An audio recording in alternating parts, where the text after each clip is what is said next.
네, 안녕하십니까. 오늘 2023년 1월 14일, 1월의 두 번째 주 주간 투자 전략 시작하도록 하겠습니다. 네, 1월 두 주가 지나가는데 시장은 또 빠른 변화가 들어옵니다.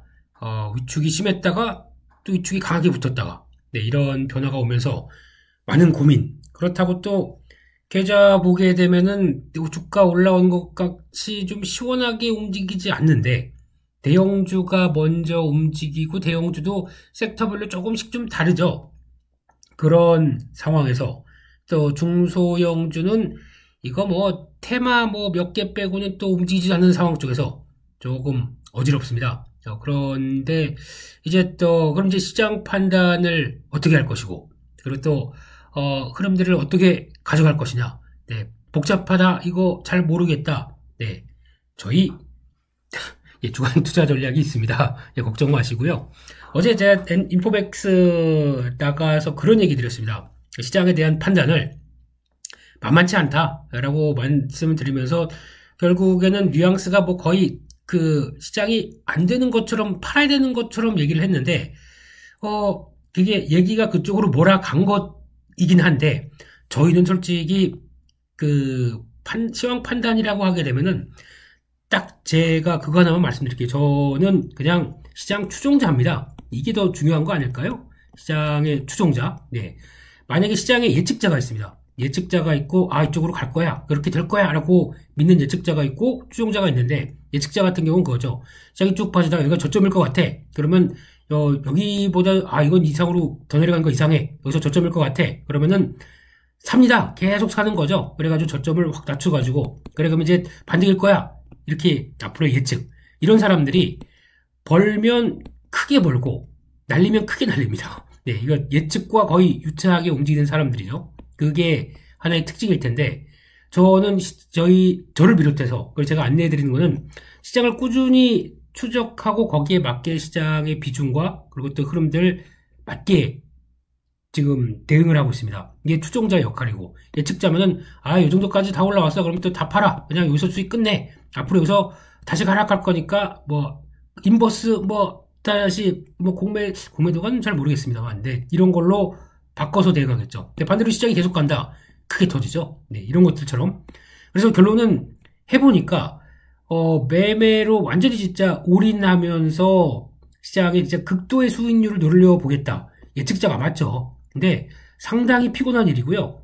상당히 수익에 대해서, 그러니까 수익이나 손실에 대해서 완전히 그냥 노출되는 꼴이다 보니까 할 짓이 못 되는 것 같습니다. 솔직히요. 그래서 저 사람 뭐 무슨 저점 깬다며, 에이 저 사기꾼 같은 놈. 사기꾼이 아니라 그렇게 예측했다 틀렸으면 그 예측에 틀린 결과는 그 사람이 지는 거고, 그거와 그러니까 수긍을 했던 사람들의 몫인 거죠. 그래서 이런 거는 모르겠습니다. 저는 하다 보니까, 그래서 오래 매매하다 보니까 결국은 오래 삼는, 오래 롱 라이브? 예, 지금 라이브 방송입니다. 예, 그래서 오래 사는 방법은 추종이 맞겠다라는 쪽에서 제가 공지사항에서도 보이던 내용들이 일단 당일 주의 수급들이나 흐름들 체크하고 시장의 변화를 계속 말씀을 드리는 거잖아요. 그렇기 때문에 그거를 꾸준히 가시되 시장에 좀 심각한 변화가 나온다, 그러면 당연히 액션을 취합니다. 어떤 주식을 줄여야 된다, 아니면 주식을 살짝 늘려야 된다. 근데 지금은 저희 보셔도 아시지 않습니까? 60대 40, 뭐 한 50대 50 정도? 뭐 여기서 왔다 갔다 하는 정도 현금을 40, 50% 갖고 있다는 얘기는, 일단은 갖고 있다는 얘기 자체가, 이거를 자신 없으신 분들은 그냥 현금 확보, 현금으로 놔두시는 거고, 조금 트레이딩 해보겠다 하시는 분들을 위해서 제가 제리의 매매 스타일이라고 3편까지 찍어서 같이 올려드렸고, 이렇게 한번 해보세요 라고 하는 현금을 활용할 수 있을 정도로 만드는 거고, 그래도 시장을 안 좋게 본다고 생각했으면은 이게 30, 70이겠죠. 이게 더 맞는 구조겠죠. 근데 지금은 아직은 시장의 변화에 대해서 좀 더 추적해 가자라고 하는 입장입니다. 이게 제일 더 중요한 겁니다. 그래서 적어도 한 5, 60%면은 주식 비중에 좀 더 무게를 두고 있다는 얘기지 않습니까? 그리고 거기다가 계속 트레이딩까지 범하게 되면은 결론적으로는 지금 시장이 안 된다가 아니라, 시장 올라가니까 다 팔아야 된다가 아니라, 시장의 흐름들 추적해 가는데 지금 같은 분위기는 일단 아주 극도의 상황들이 벗어나기 시작하다 보니까 좀 낫다. 좀 매매는 해볼 수 있겠다라고 바라보는 입장이란 거. 요걸 한번 다시 강조를 드려야 될 것 같아서, 블로그에 또 바로 질문이 올라오시더라고요. 그러면 시장, 팔아야 되나요? 아니면 정리 싹 해야 되나요? 뭐 이런, 극단적인 또 질문을 하시는 것 같은데, 아닙니다. 아무리 시장이 안 좋아도 제가 강조드린 것처럼 시장이 아무리 안 좋아도 10%는 남겨야 됩니다. 주식 비중을. 그러니까 담은 그러면 잘 시장이 모르겠는데 그러면 더 하락할 것 같고, 그래도 저희가 지금까지 썼던 게 시장 안 좋게 봤을 때 최소 주식 비중을 30%로 갔었고요. 그나마 제일 좋게 봤을 때 7, 80% 단기 랠리 쪽 봤을 때는 7, 80%까지 갔습니다. 근데 지금은 워낙 연초에 변동성이 좀 심하다 보니까 한 60%대로 보고 5, 60%대 정도로 보고, 그리고 거기서 지금 시장을 약간 탐색하는 과정들이죠. 그렇게 이해를 해주셨으면 좋겠습니다. 그래서 지금은 이따가도 말씀드리겠지만은 시장에서 단계별로 움직이는 흐름들, 이게 중요할 것 같고, 그 다음에 외국인들의 변화 중요할 것 같고, 그걸 계속 저도 체크하고요. 당연히 변화가 있으면은 안내드립니다. 그리고 말씀드리고, 이렇게 가자라고 또 큰 비중상에 그러면 말씀드릴 거고, 게다가 또 중간중간에 공지사항에 안내드리는 게 그거죠. 좀, 트레이딩 해볼 만한 종목들. 그리고 또 트레이딩 해볼 만한 종목들의 특징은, 솔직히 제가 말씀을 안 드려도 이제 조금씩 약간 좀, 손에 있다, 어떤 매매 해볼 만하다라고 하게 되면 아시죠? 예. 오늘 좀 거래량 충분히 붙는 종목들 쪽에서 대응한다는 거. 그래서, 그런 관점 쪽에서 뭐, 섹터 관련된 쪽도 보실 거고, 또 AI 얘기 한번 드렸더니, 뭐, 방송에서 난리더라고요. 네. 또 채팅창, 안 봐도 뻔합니다. 저 사기꾼 아니냐? 이렇게 작전주 같은 종목들 얘기한다고 또, 아니, 제가 이거를 추천을 했습니까? 아니면 신산업이 이렇게 돌아가고 있다. 근데 그거에 대해서 얘기를 하게 되면은, 그걸로 추천으로 받아들이죠? 참, 사람들의 반응이 좀 그런 것 같습니다. 아니, 그 산업을 이해를 해야, 그걸 가지고, 이런 쪽으로 발전하다 보니까, 나중에 또 기회가 되면, 아니면 또 주식시장에 연결을 시켜야지, 라고 보는 게 정상적인 시각이 아닐까? 이걸 왜 물론 추천이 아니라, 매매합니다. 대표적으로, 솔트룩스, 만약에 볼까요? 이거, 저희는 지난번에 그거 봤었죠? 예, 아시는 것처럼, 오픈엣지 테크놀로지를 아예 직접 말씀을 드렸지 않습니까? 이것도 보면 아시잖아요. 저희 어떻게 매매하는지. 일단 딱 보고 여기서 이게 3분봉입니다. 네, 장시장 됐습니다. 아침 시작에는 뭐 별 변화 없어요. 근데 저 살살살살 올라가요. 근데 아시죠? 어떻게 들어갔을까? 여기죠. 예, 10시 반에 가다가 쭉 들어왔다가 크로스 한번 났다. 여기까지 들어오게 되면 또 살 준비하면서 일단 사본다. 쭉 간다. 전고점 넘어갔다. 매도. 예. 됐죠? 쭉 가다가 또 들어옵니다. 뭐합니까? 또 삽니다. 예. 이때 제가 여기서, 좀 그렇지만, 오장에 제가 금요일 날이 조금 좀 여유가 있습니다. 스케줄이 별로 없습니다. 여기서 7번 매매했습니다. 이거에서. 예. 어디 한번 보자. 그래서 1.5%, 2.5%, 요 사이에서 왔다 갔다 아시잖아요. 여기서 대놓고 있으면은 올라간다, 근데 박스권 못 간다 그러면은 그냥 요게 한계겠지. 여기서 왔다 갔다 하면서 요거 합치니까 꽤 되거든요. 그러면 볼까요? 여기서 들어갔다가 19,300원, 네, 19,600원, 이게 550원, 600원 여기서, 예, 1%, 1.5%또 여기서 좀, 예, 참 뭐 하는 짓이냐라고 하실지 모르겠는데 제가 한번 작정하고 한번 해봤어요. 이거 솔트렉스의 종가나 호불름이 어떻게 될지 궁금하더라고요. 그래서 만약에 이거 밑으로 가서 여기 밀려 내려가기 시작한다 그러면 당연히 손절이죠. 그래서 딱 100주 가지고 한번 해봤습니다. 이거 어떻게 움직일까 싶어가지고 나름 오랜만에 손맛은 아니죠. 네, 손맛보다도 이 동향에 대해서 궁금해서 이 고점에 대해서 과연 어떤 변화가 나올까 싶어가지고 그냥 잘못하게 되면 이거 아시다시피 고점에서 진짜 단기 고점이다 그랬으면 이거 훅 밀렸습니다. 훅 밀려가지고 종가가 아마 음봉 이렇게 쫙 내려가면서 마감이 됐을 겁니다. 그게 저희가 보는 레인보우 로보틱스죠. 이런 것처럼 그렇게 됐을 겁니다. 이렇게 쫙 내려가고 근데 또 말아 올려요.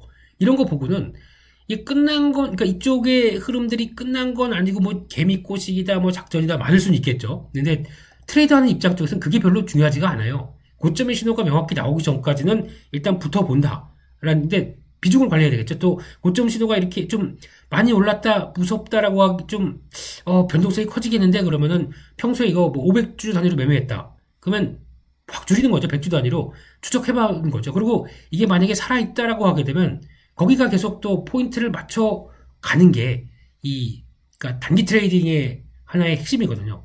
붙어서 자금들은 거길 막 보고 있는데 만약에 그러면 시장이 또 훅 하고 밀렸다, 빠졌다. 이 종목도 그러면 영향을 받겠죠. 많이 올랐으니까. 근데 많이 빠진 만큼 단기적으로 또 돌아가려는 힘이 나옵니다. 그런 하나의 응축된 시장이 있을 때 그거를 어떻게 대하느냐라고 하는 그러니까 뭐 직접 매매를 안 한다고 하더라도 그러면 내가 시장을 바라보는 트레이더라면 어떻게 대응할까라고 하는 그런 여러 가지 시각들도 한번쯤 가져가 보셨으면. 왜냐면 이게 올해도 그렇겠지만 제가 보기에는 올해 뭐 시장이 2023년도 작년에 많이 빠졌기 때문에 올해 좀 돌아간다라고 얘기를 한다고 하더라도 그런 게 많을 겁니다. 이런 시장의 출렁임이 한 번씩 나올 때마다 그 안에서도 살아남기 위한 여러 가지 전략들, 이게 제일 중요할 것 같습니다. 그래서 그런 이런 잔기술들 하나씩 갖고 있어야 조금 더 낫지 않을까라고 하는, 또 시작과 함께 쏟아지는 잔소리. 네, 죄송합니다. 네, 그래서 진도 나가겠습니다. 그래서 오늘 또 항상 하는 거는 지표 보고 기술적인 분석도 이것저것 보고 또 미국 시장 정리하고. 네, 일단 지금 먼저 체크해야 될 게 달러 인덱스입니다. 그 웅장한 달러 인덱스, 이제 변화가 나오기 시작하죠. 미리 예고 드렸습니다. 어떻게 이탈하게 되면 그렇게 될 것이냐라고 하는 이 103대 이탈하기 시작하다 보니까 약간 이제 가속도가 붙기 시작합니다. 드디어 이제 저희가 예측했던 100일, 102, 요 라인들이죠. 요 라인대가 지금 들어오기 시작합니다. 여기가 요거 이탈되면 어떻게 하겠느냐. 예, 그러면 지금은 여기서 104, 105대에서 엄청 시도하려고 돌리려고 했던 부분들이, 이게 어떻게 보면은 약간 연준의 역할? 연준의 힘이라고 봐야 될 것 같아요. 이게 좀 가세가 된 것 같아요. 연준 입장 쪽으로는 달러 강세가 좋습니다. 다 아시죠? 미국의 달러 부채도 생각을 하고, 거기다가 수입 물가도 낮춰주고, 달러 약세로 가기 시작한다. 과연 물가에 도움이 될까요? 안 되는 측면도 있죠. 네, 요거는 또 생각을 해봐야 될 것 같습니다. 그래서 연준은 계속 왜 강하게 얘기하느냐라고 하게 되면 달러의 이 변화에도 하나 좀 체크가 되는 게 있습니다. 그것도 알게 모르게 좀 확인해야 될 것 같고, 결국은 지금 변화는 달러 강세로 갑니다. 그럼 이거 그냥 이렇게 달러 약세로 갑니다. 예, 이런 쪽에서 그냥 이거 100도 깨지고 그럴 거냐? 약간 장기적으로 볼게요. 장기적으로 보게 되면 바로 나오는 것 중에 하나가 여기죠. 이 100대입니다. 100대는 언제부터 상당히 중요한 역할을 했냐? 이때가 딱 2015년도, 16년도 넘어가기 시작하면서 그때 아메리카의 중국과 미국이 이제 약간 좀 갈등 관계가 커지기 시작하면서 이때부터 왔다 갔다 하면서 지금 저항으로 자리 잡았던 그쪽이 100대입니다. 달러 인덱스 100. 이게 이제 이탈하려고 시도를 이제 막 들어오는 단계죠. 그러면 요때와 지금과의 그 차이가 뭐냐라고 하게 되면, 요때는 물가 상승 압력 없었던 거고, 물가 상승 압력 때문에 금리가 급하게 올라왔다가 달러가 약세로 가는데, 달러가 약세로 가는 이유 중에 하나는 이제 미국도 경기가 되겠어? 라고 하는 이제 경기에 대한 부분들을 반영하면서 움직이기 시작하죠. 근데 요게 첫 번째 달러가 움직이고 있고요. 거기다가 또 나오는 게 또 하나 금리가 같이 움직입니다. 이게 환율과 금리가 거의 유사하게 움직이는 측면들이 많잖아요. 근데 지금 금리는 지금까지 계속 연준이 올릴 거야 해서 같이 올라가다가 지금은 먼저 뭔가 잘 보시게 되면은 달러보다 금리도 같이 연결되는 측면들이 커요. 그래서 지금 미국의 그냥 10년물 본다고 하더라도 10년물 자체가 지금 보여주는 거는 그러니까 2년물보다 먼저 약했었고, 그러니까 요 기조를 볼까요? 한 4% 이상으로 좀 가다가 지금 3.5입니다. 그러니까 단기물은 당연히 시장 흐름들과 거의 유사하게 반영을 받겠죠. 근데 여기까지 10년, 앞으로 이제 10년 뒤에 금리를 예측한다라고 하게 되면, 거기까지 안 가. 그러니까 즉, 10년이라고 하면 또, 나이, 많이 네. 벌써, 그쯤 되면은 이제 40이 그만하겠습니다. 그래서, 이렇게 됐을 때는 4%대 이상에서, 그러니까 어차피 지금 기준금리 쪽으로 그러니까 지금 현재 기준은 4.5인데, 거기를 10년은, 그 뒤에는 절대 못 가라고 바라보는 거잖아요. 그게 아니다라는 얘기. 그러니까 이게 그 사이에 금리도 인하할 거고, 오히려 그 정도까지는 유지가 안 될 거야. 거기다가 경기 침체가 나왔을 때 당연히 장기적으로는 그보다는 안 할 거고 뭐 이런 게 다 반영되어 있는 거잖아요. 그러니까 먼저 시장 금리는 약하게 좀 진행이 되기 시작했다는 것도 달러에 대한 흐름들과 같이 유사하게 진행이 됐다. 그러니까 결론은 지금 달러 표시 자산에 대한 여러 가지 부담감들이 서서히 다른 쪽에 대한 관심으로 좀 이전되고 있는 과정이다라고 봐야 되겠죠. 그러다 보니까 지금 가장 많이 나오는 게 달러가 약세로 가기 시작하게 되면 이제 다른 쪽으로 관심이 돌아갑니다. 그러다 보니까 지금 원자재, 구리 얘기 나오죠. 알루미늄 얘기 나오죠. 그리고 거기다가 유가도 어떻게 보면 이거 영향을 받는 거죠. 금도 영향을 받는데 요거는 안전자산이냐, 뭐 인플레이션 효과냐, 아니면은 달러 약세냐, 세 개를 다 애매하게 다 안고 있는 상황들인데 그만큼 소외된 자산이다 보니까 이것도 갑니다. 달러 약세가 나면 또 막판에 그것까지 갑니다. 비트코인 이것까지 갑니다. 그래서 이거를 지난번에 고민을 했었죠. 저희가 비트코인을 가지고 고민을 했었는데 어차피 비트코인을 매매를 하려면은 이것도 달러로 매매해야 됩니다. 원화로 매매하게 되면 좀 그래요. 왠지 뭔가 이게 바가지 쓰는 기분이에요. 달러로 매매해야 되는데 달러로 매매하는데 비트코인이 만약에 수익이 안 나고 정체가 되고 있는데 달러 약세로 갈 거를 생각한다. 그러면은 산 것도 약간 좀 환차손 보잖아요, 저희가.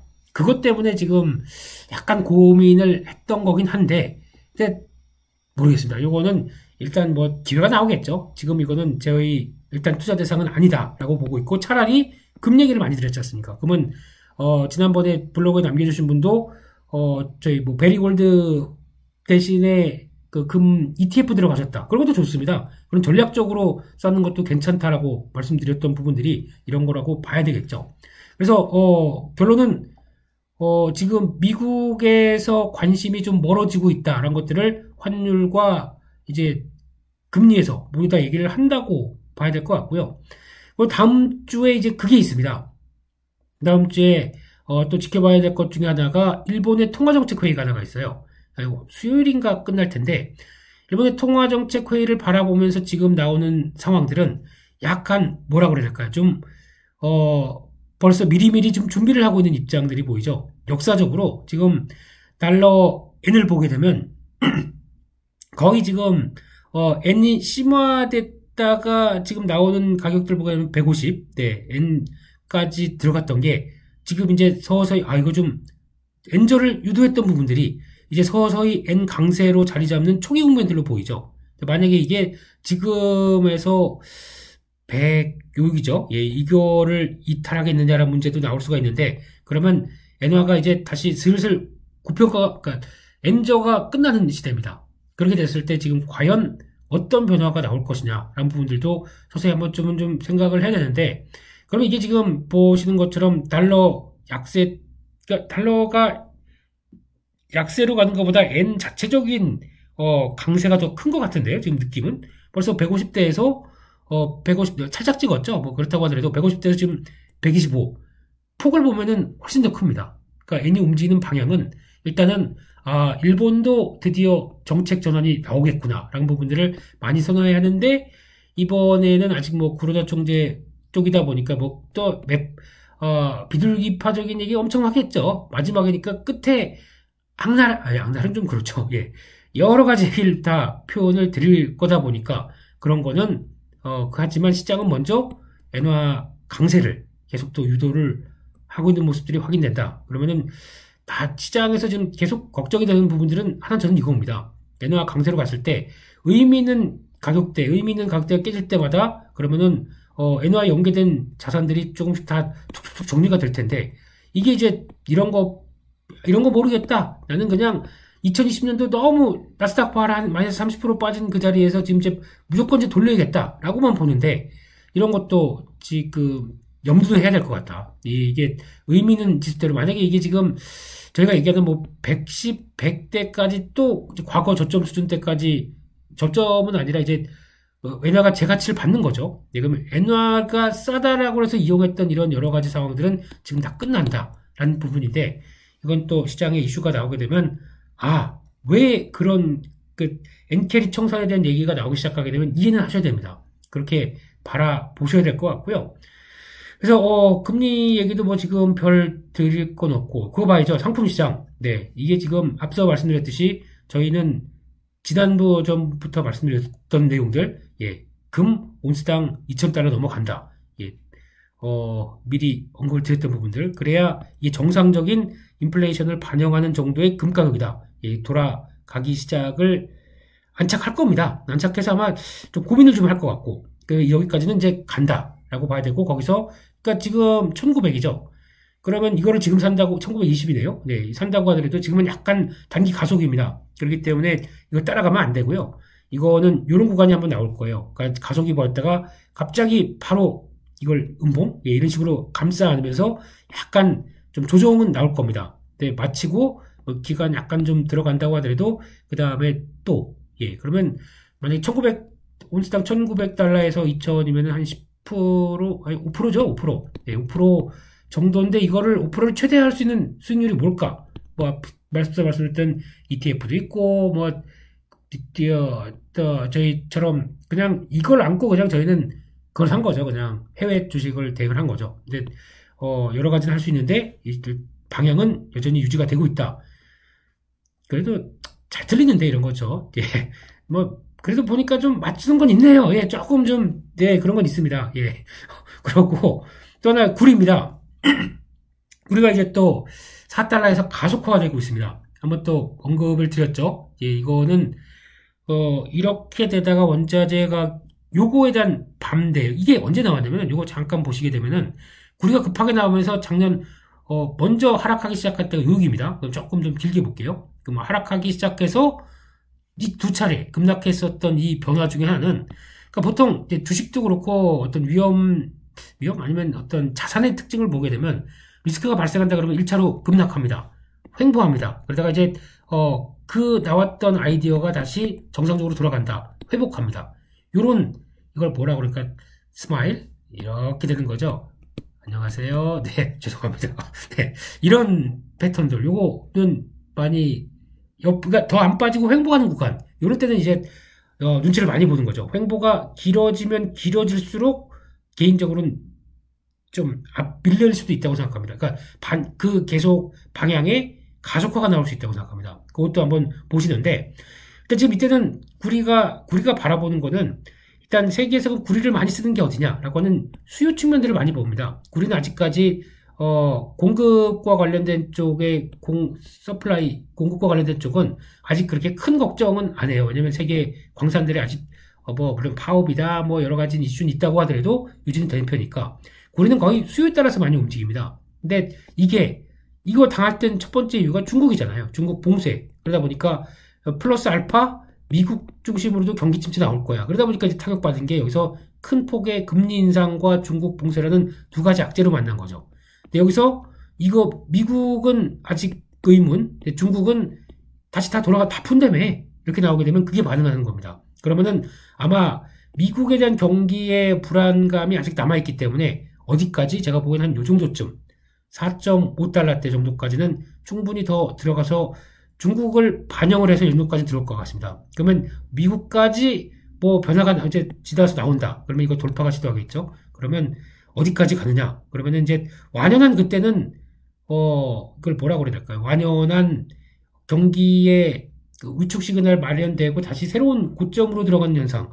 여기죠. 5달러대 넘어가는 걸로 변화가 시작이 나올 겁니다. 그러니까 이렇게 들어가는 거 중요한데 반대로 그러면 중국의 경기나 이런 거 해봐야 별 이상 없고 뭐 안 좋은 쪽으로 해석을 한다. 차라리 중국은 경기 회복이 들어가는데 미국이 좀 더 심각하겠다. 그럼 시장이 어떻게 반응하냐면 여기 깨집니다.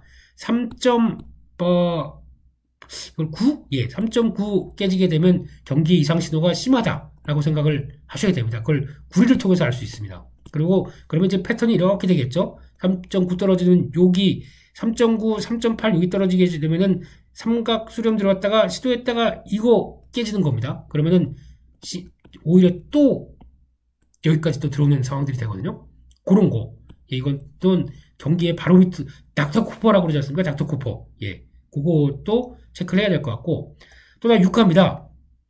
유가 가지고 말이 많을 수가 있는데 이제 대표적으로 유가를 보게 되면 그거죠. 지금 저는 지난번부터 그런 얘기 많이 들었잖아요. 중국이 리오프닝 한다에 대한 의미. 그래서 반도체도 그걸로 돌을 것이다라고 강조도 좀 많이 드렸고 산업재 또 경기 민감 관련된 쪽 이런 쪽이 같이 영향을 끼칠 것이다라고 보고 있는 입장 쪽에서 그러면 나중에 그러니까 저희가 에너지주에 대해서 완전히 부정적으로 안 보는 이유 중에 하나가 이겁니다. 중국이 에너지를 쓸 텐데 똑같이 지난번에 말씀드린 얘기 그대로 좀 볼게요. 지금 공급은 어떻게 할 방법이 지금 전혀 없습니다. 뭐 유전을 이제 막 판다고 하더라도 시간 오래 걸린다고 그랬죠. 근데 수요 가지고 지금 이랬다 저랬다 하고 있는 거죠. 경기 침체가 나오고 중국이 부동산이 나오고 근데 이게 중국이 살아나기 시작한다. 회복된다. 그러면 이거에 따른 기대감이 높아갑니다. 그러면 유가는 어떻게 될까요? 그러면 여기서 LNG는 약간 좀 예외입니다. 기후나 아니면은 난방용으로 많이 쓰다 보니까 그런데 하지만 이게 결국에는 난방용뿐만 아니라 전기 생산을 위한 복합발전 플랜트들이 거의 다 또 완공되기 시작하게 되면 LNG는 단순히 기후 난방용이 아니라 전기 쪽으로도 바뀝니다. 그게 아마 시기가 2024년 내년 중반 이후부터는 거의 다 이제 지금 유럽도 그렇고 중요 시설들이 가동이 되고 있는 것 같아요.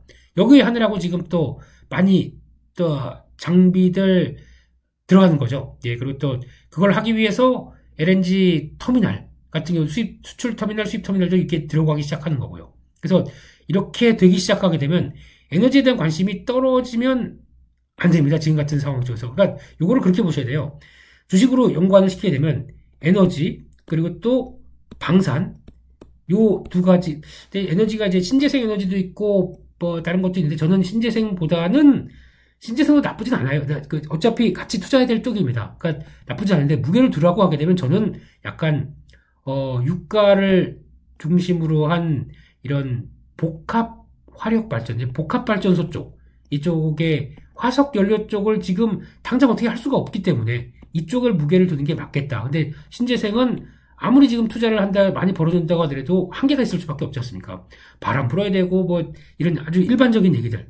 그렇기 때문에 그래도 이거 만약에 그러면 바람 안 부는데 태양은 쨍쨍하다. 그럼 그걸 가지고 하는데 이런 어떤 조건들이 달리다 보니까 효율들은 많이 떨어질 수밖에 없고 여전히 중요한 거는 이런 이쪽이나 아니면 원전이나 이런 게 보강이 돼줘야 된다는 입장입니다. 그러면 이게 또 그렇게 되기 시작했던 촉발이 러시아 배제, 중국 아웃 뭐 이런 거 얘기들 때문에 지금 이렇게 되고 있는 상황들이잖아요. 그러면 에너지를 바라보는 쪽과 방산을 바라보는 입장은 딱 그거 하나입니다.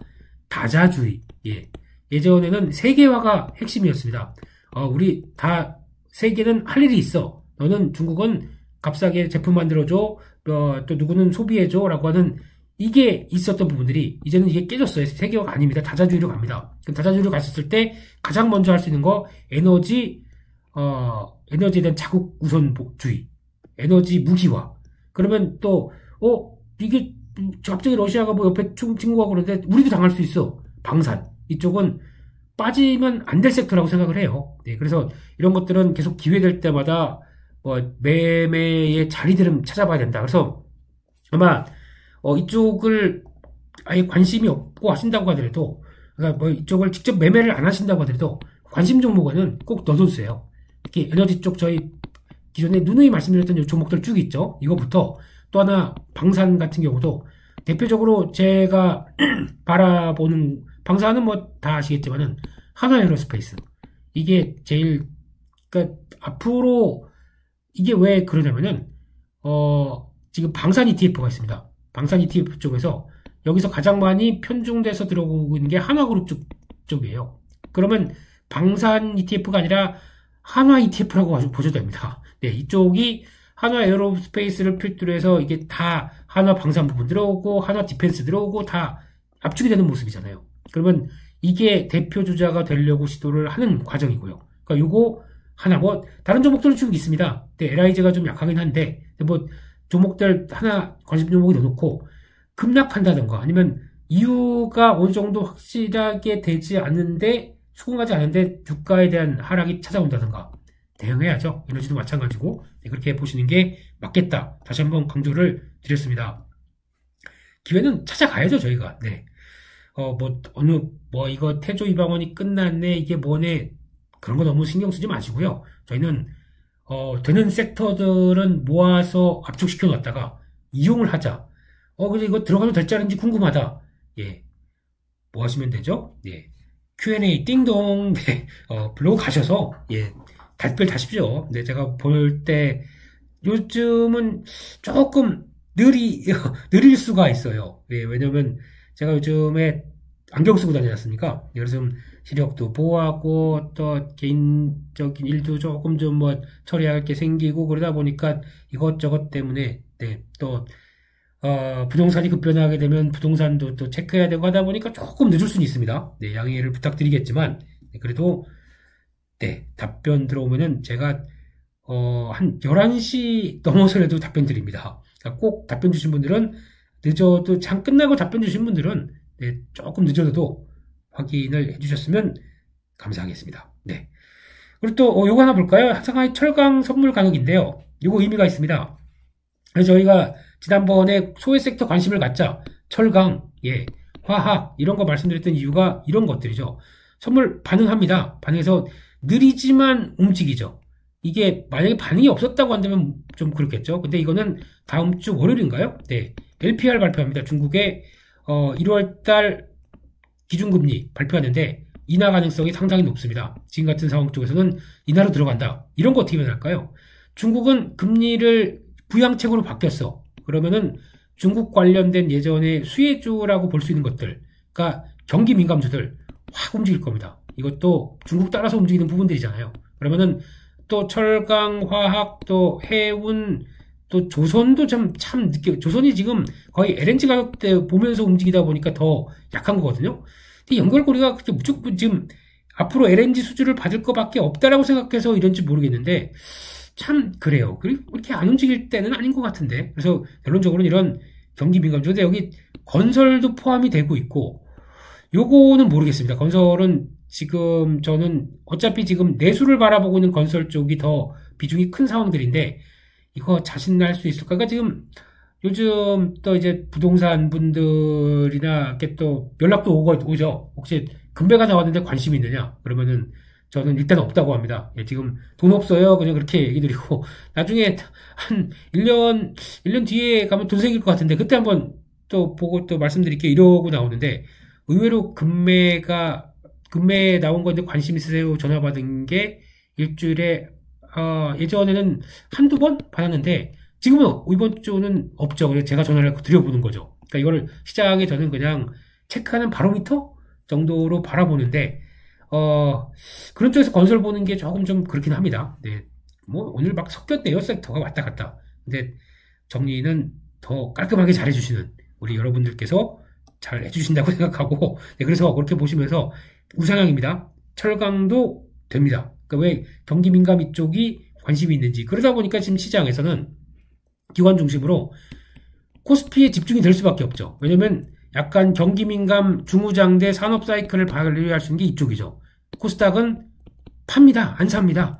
파는 이유가 그거예요. 코스피 살려고 파는 것 같아요. 제가 보기에는 이쪽으로 더 집중하려고.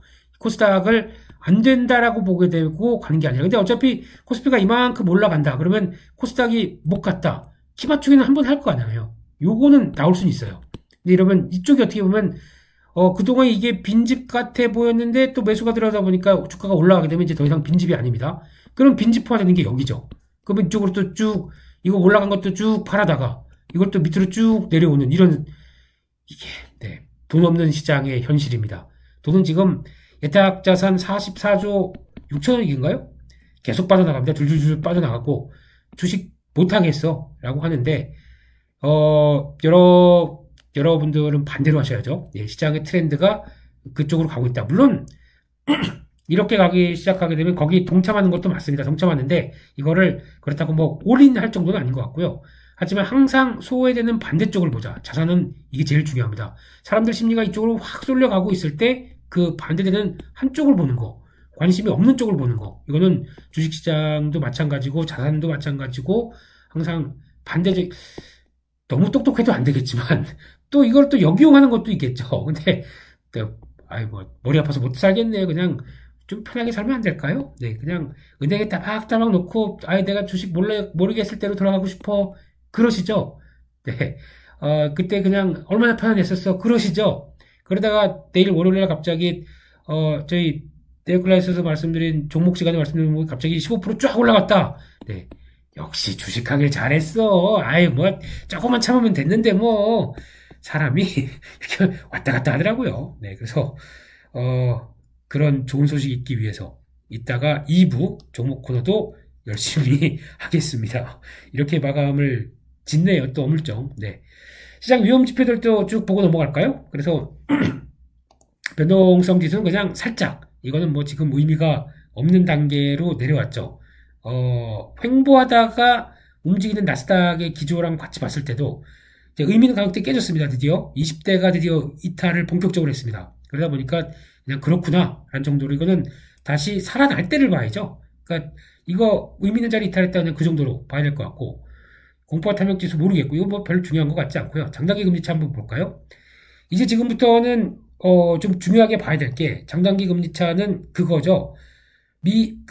금리가 이제 거의 마무리 시점이 되어 왔습니다. 그러면은 마무리 시점이 되어 왔는데, 이제 앞으로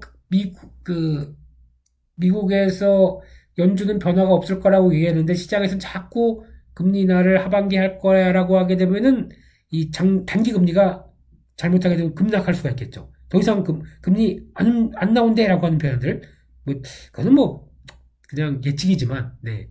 그렇다고 크게도 안 벗어나요. 인연물 같은 경우는 지금, 시장에 움직이는 거의 기준금리처럼 움직이다 보니까 큰 변화는 없는데, 근데 그러면 경기에 대한 또 자신감이 좀 살아나면서 10년물이 약간 좀 올라오는 거, 이런 것도 봐야 되겠죠. 2년물이 떨어질 근거, 10년물이 올라갈 근거, 이런 것들 체크해야 될 것 같은데, 지금은 크게 의미 있다고 보긴 어려울 것 같습니다. 지금 금리를 이렇게 올리기 때문에 금리가 그러니까 지금 실물 경기가 걱정이 되는 거, 이거 반영하는 정도라고 봐야 되겠죠. 네, 그 정도로만 봐야 될 것 같고요. 그 밖에 또 하이힐 채권 스프레드 볼까요? 이거는 실세 금리가 떨어지다 보니까 당연히 시장 금리가 하락하게 되면 영향을 긍정적으로 받죠. 그래서 하향하고 있다. 나쁜 거 지금 시장 위험 지표가 위험을 보여주는 건 아직 없다라고 정리할 수 있을 것 같습니다. 그래서 여전히 시장에 대해서는 이 분위기면 조금 더라고 하고 보고 있는 상황들이죠. 그래서 결론적으로 보게 되면 시장의 이제 상황들, 그래서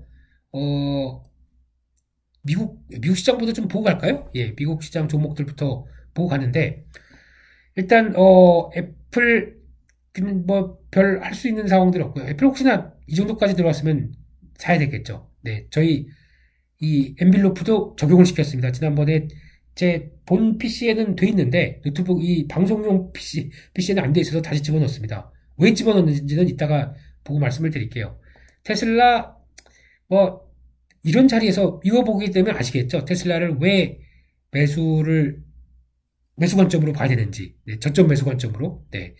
지금 이때도 벌써 아마 샀었으면 이제 135달러 때부터 진입해서 아마 이렇게 극한으로 들어오게 되면 이런 거 계속 조금씩 샀다가, 여기 어정쩡하게 팔기 좀 못하니까 기다렸는데 또 밀린다 그러면 또 엔빌로프죠. 그러니까 이럴 때는 엔빌로프 타고 하락할 가능성을 대비해서 조금씩 모아가는 거죠. 네, 조금씩 모아갔다가 이제 돌렸습니다. 그러면 아마 제가 보기에는 단가가 지금 매수 단가 근처일 것 같아요, 거의.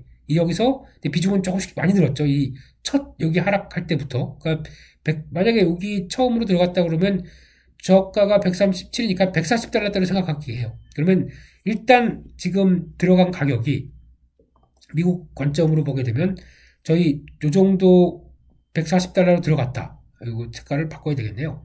그러면 140달러를 기준으로 보고 여기 100달러 가게 되면 40% 마이너스. 와, 이거 좀 타격이 크죠. 근데 요런 때 조금 이격도 확 벌어진 이런 데 조금 또 샀다고 치게 되면은 일단 단가가 요 정도쯤까지 떨어지겠죠. 그러면 지금 120달러대 정도로 생각했을 때 이제 해보고는 싶었지만 환차손 때문에 제가 못 드렸다고 말씀드렸던 부분들도 여기 있고요. 이것도 갔다가 이 정도 엔빌로프 들어오게 되면 모아가는 겁니다. 솔직히 그냥 돈 없다 생각하게 돼도 내가 그래도 100달러면 10몇만 원 없을까봐 한 줄에서 더 사야지 라고 하면서 붙어보는 때입니다. 솔직히 그렇게 해놓고, 근데 지금 왜 못 가죠? 라고 말씀드리게 되면은 네, 엔빌로프 상단부가 지금 딱 붙어 있습니다.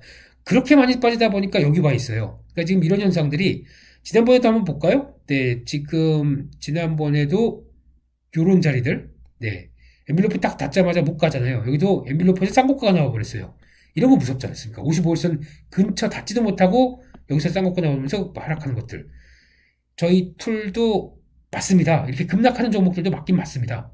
그런 것도 보시니까 쭉 가다가 엔빌로프 타는 느낌이 난다 그러면은 1차 때에서 뭐 진입을 한다고 하더라도 항상 중요한 거는 2차까지 극점까지 계속 누리셔야 돼요. 그럼 여기 들어보셨습니까? 여기. 그러면 여기까지 들어간다. 여기까지 샀다 그러면 약한 매수 단가가 이 정도쯤 되겠죠? 그게 가지고 결국은 한번 엔빌로프 터치하면서 빠져나올 기회. 큰 흐름은 아니라고 하더라도 거의 줄 수 있다라고 보고 욕심 없으면 던져야죠. 시장 분위기 안 좋고 그렇다 그러면 던지는 게 맞죠. 근데 이렇게 이용할 수 있다라는 것들 또 미국 시장에서도 증명이 된다라고 저희 툴 괜찮다. 익숙하게 되면 여러분들 앞날길이 쫙 감사합니다. 네. 그렇게 바라보고요. 그리고 또 에볼로스는 레벨업을 시도를 했네요. 그래서 이거는 안 갖고 있습니다. 안 갖고 있고 보다가 그냥 뭐 특별히 감흥이 없어서 뭐 이런 자리에 한번 들어오긴 했었죠. 근데 그냥 일단 두고 보고 있고요. 일단 문제는 이제 유로나브 이거를 한 분께서 아주 그래도 명쾌한 질문을 주시더라고요. 이날 보니까 설정한 엔빌로프 2차까지 들어왔는데 1차도 한번 들어왔을 거고요. 예.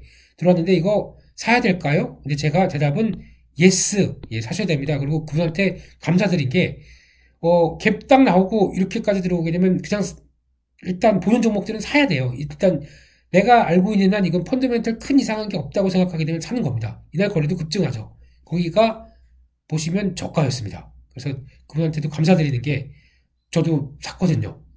물 탄 거죠. 물 탄 거죠. 네, 물 탔는데 이렇게 되면은 이제 그때 나왔던 단가 비해서는 아직은 뭐 형평 아직 좀 더 가야 됩니다. 한 3달러 정도, 2달러 정도 더 가야 됩니다. 그런 상황 쪽에서 단가 낮췄고 그러면은 이게 저희가 목표하는 거는 55일선 여기죠. 여기 들어가는 아마 여기랑 거의 맞춰가는 가격대에 나오지 않나. 그러면은 혹시 갖고 계신 분들이라고 하게 되면 참고를 해주실 게 가격대가 17달러대입니다. 17달러대가 안착을 못한다라고 하게 되면은 이거는 안착하는데도 막 좀 힘들다. 또 엔블러프가 먼저 내려오기 시작해요. 55일선보다. 그래서 조금 고민은 되는데 싸게 산 거 있으면은 또 엔블러프 안쪽 들어올 때는 비중 덜어주시는 게 좋을 것 같고요. 그래서 좀 챙겼다가 다시 흔들릴 때 사는 게 좋겠다는 것도 보고 최종적으로는 한 17달러대 정도쯤 봐서 일단 나올 수 있는, 그러니까 계속 밑에서 극점으로 하락하게 되면 물을 타는 거고 거기서 빠져나올 기회를 계속 또 보면서 막 발버둥 치는 겁니다. 이게 하다 보니까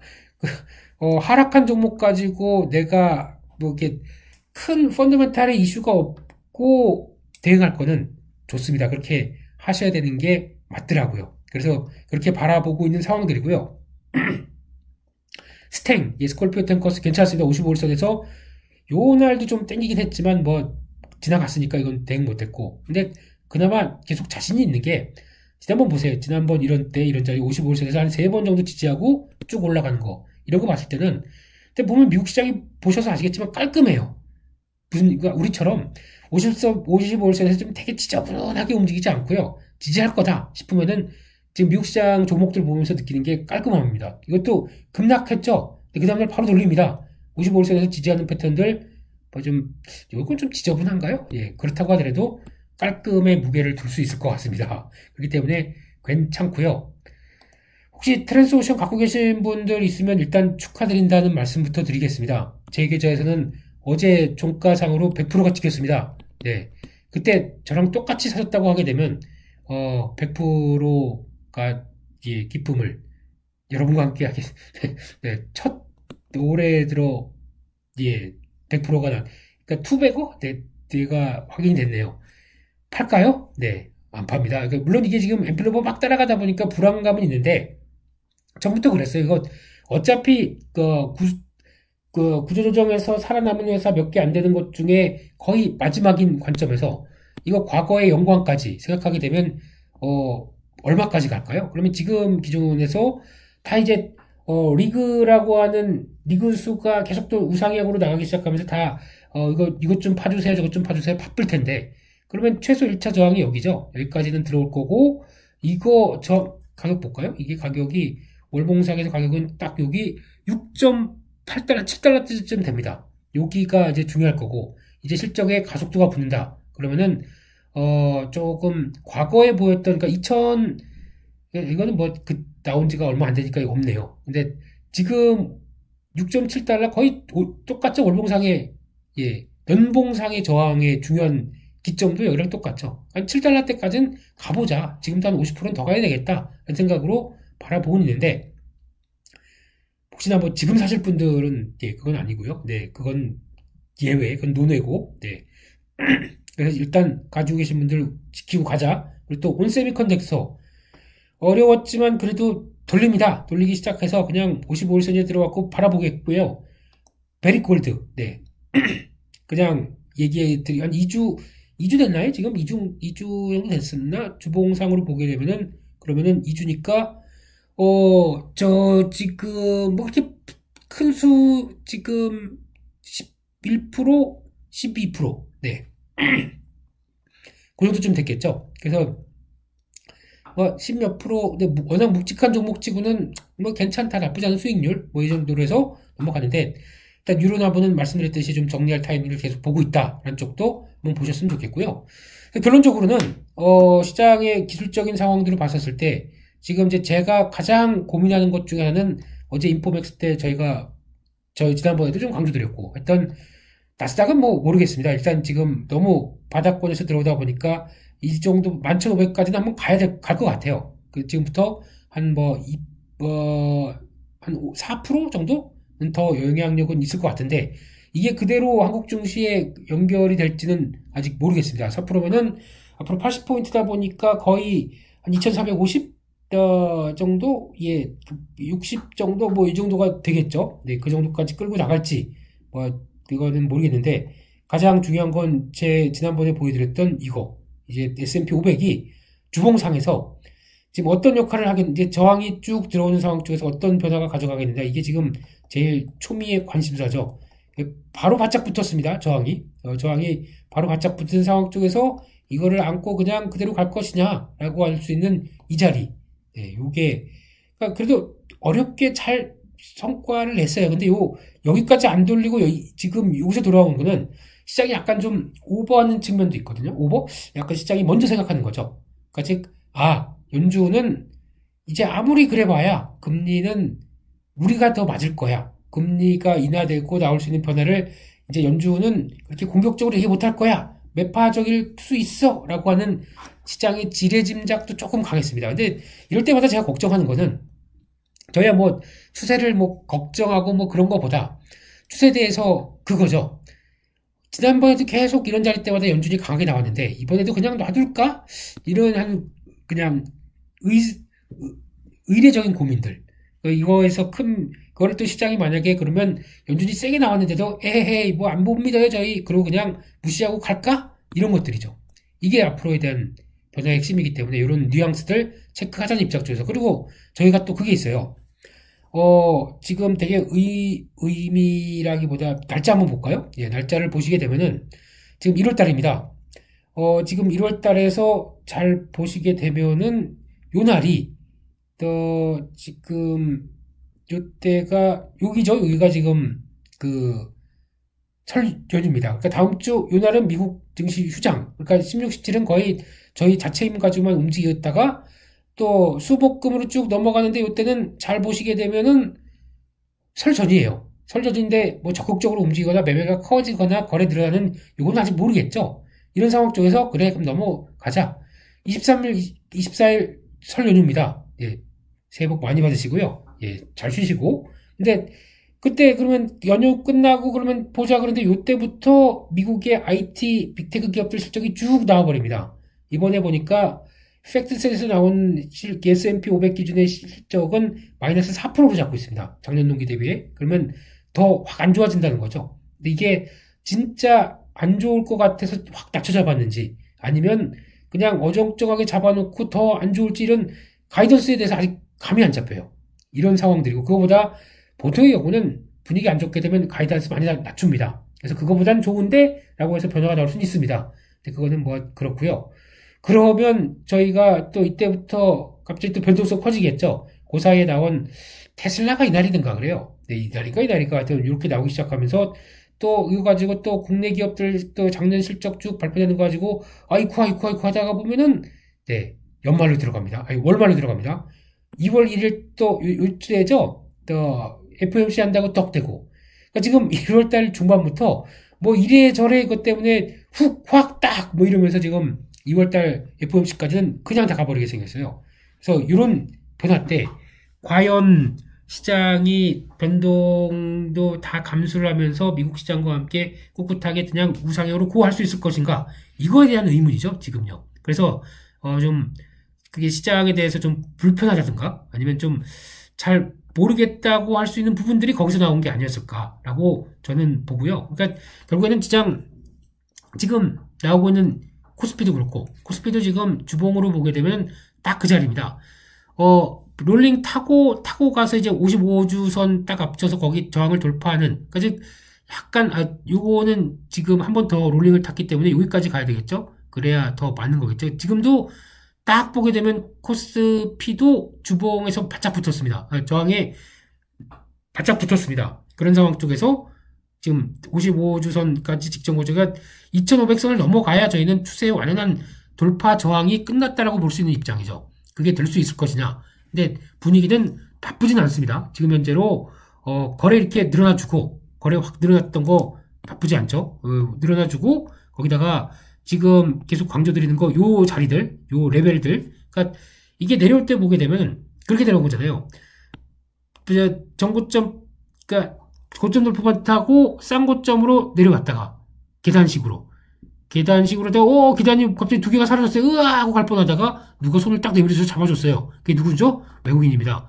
기관들이 떠밀었는데 외국인들이 잡아줬어요. 이런 상황들이 나오다 보니까 반대로 그럼 계단에 역행으로 한 번씩 나와야 되겠죠? 그러면 그러다 보니까 지금 저희가 보는 게 일단 첫째로 지수를 보게 되면 30포인트를 좀 작게 끊었습니다. 2330, 2370, 2400 이렇게 제가 말씀을 드리는 이유가 여기가 2400입니다.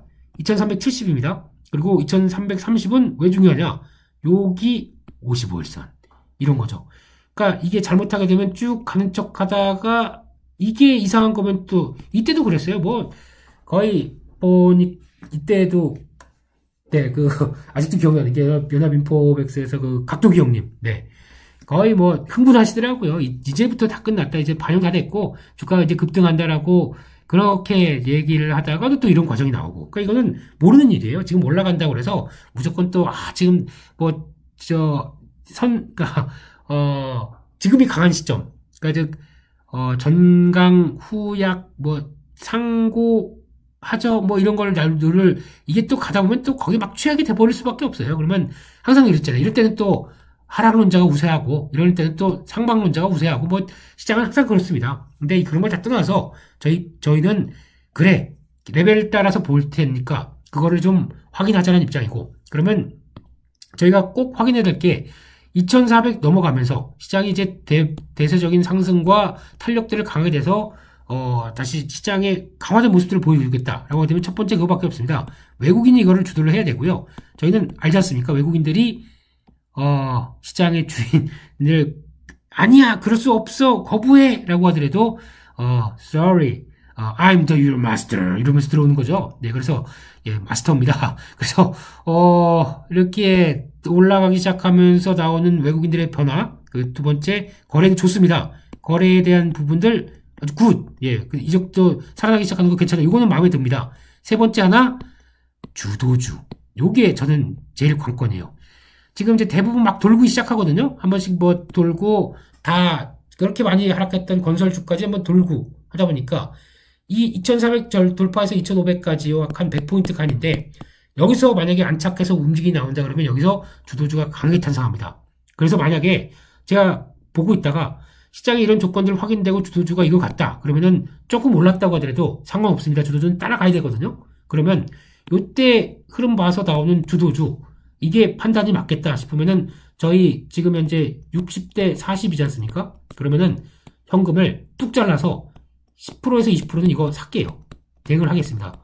주도주 나오는 거 바로 반응을 타겠습니다. 근데 지금 예상되는 후보로는 포홀, 예, 포스코홀딩스나 예, LG화학이나 이런 대형주 쪽에서 골라야 될 것 같아요. 근데 그냥 그렇다고 해서 이게 좀 이 종목들이 막 섹시하게 움직이는 주도를 하면서 막 가는 이런 것도 그러니까 경기 민감할 가능성도 있고 아니면은 또 예전에 지금 보니까 에로 배우 같은 데면서요. 에로 별거 다 만들어요. 그냥 좀 느긋하게, 에너지, 로봇, 배터리, 우주항공. 네.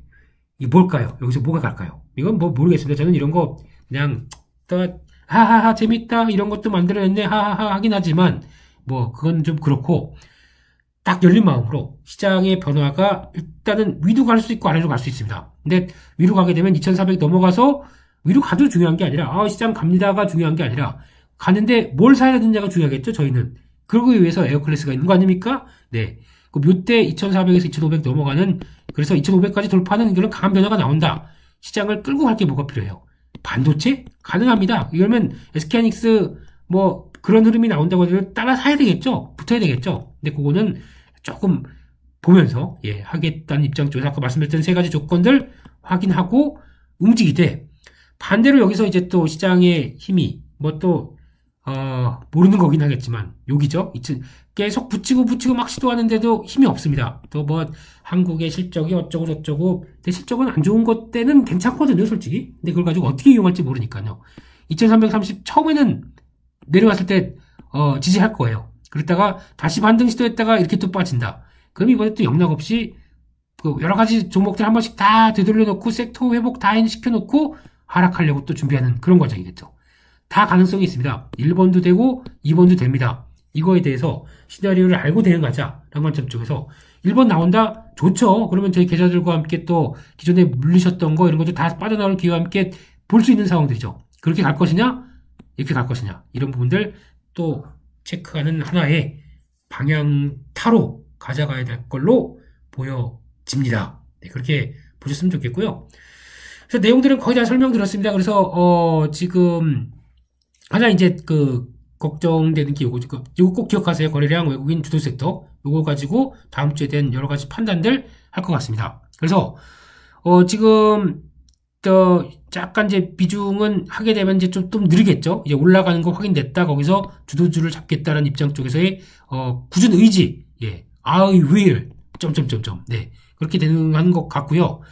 섹터는 여전히 센 거 있으니까 이거는 아까 말씀드린 거랑 똑같습니다. 되는 거 뭐 짧게 붙어도 된다. 하지만 소외 섹터들 길목 지켜볼 만한 거 잠시 후에 공개하겠습니다. 네, 그런 쪽으로 보셨으면 좋겠고요. 그래서 아마 이제 설 연휴가 있는데 아까 그 얘기를 또 드리다가 말았는데 그건 2부에서 드릴게요. 아니 지금 드릴까요? 네, 설 연휴 때 또 저희가 좀 쉬죠. 22, 23 이때 맞나요? 네, 그 설 연휴 기간 월요일 화요일 때 그냥 놀면 뭐하지 않습니까? 네, 또 아마 저희가 하겠죠. 당연히 네오클래스는 주간 투자 전략하고 정리를 하겠지만 그때쯤에 하루 아마 고개 나갈 것 같습니다. 또 숙제 내드려야죠. 숙제 내드려야 공부하실 거 아닙니까? 숙제, 홈워크. 네, 그게 아마 제가 아마 영상이 하나 올라갈 거예요. 그 영상은 그겁니다. 실전 매매 2탄. 네, 그러니까 실전 단기 매매 2탄. 계속 여러분들한테 저도 실제 매매한 거 아니면 이렇게 매매한다는 것도 2탄으로 뭐 또한 30분에서 1시간짜리 올려서 또 여러분들 계속 그거밖에 없는 것 같아요. 어차피 저보고 들어오신 거 아닙니까? 네, 그럼 제 스타일 충분히 느끼시고 같이 동참하셔야 되겠죠. 거기서 아니 이 친구는 작년에 90% 벌었는데 이것도 좀 그래요. 좀 미안하더라, 좀 죄송하더라고요. 근데 하여튼 저 사람은 돈 버는데 돈 버는 거 따라보고 싶어서 들어왔는데 보셔야죠. 그러면 어떻게 하는지 매매하는지 계속 저도 가셔야죠. 그러기 위해서 또 실전 매매 또 제리 매매 스타일 4편 올려보도록 하겠습니다. 혹시 제가 뭐 또 눈수술 하지 않는 이상은요. 네. 좀 쉬긴 쉬어야 되겠죠. 이제 쉬는 게 제일 중요할 거고요. 네, 그리고 공부하실 수 있도록 또 일단 에어클래스 등록하셨기 때문에 절대 안 보내드립니다. 공부하셔서 여러분들 걸로 만들어 드릴 때까지는 그대로 못 보내드립니다. 네, 여기까지 해서 말씀드렸고요. 다음에 또 두 번째 시간 종목 코너로 바로 넘어가도록 하겠습니다. 잠시만요.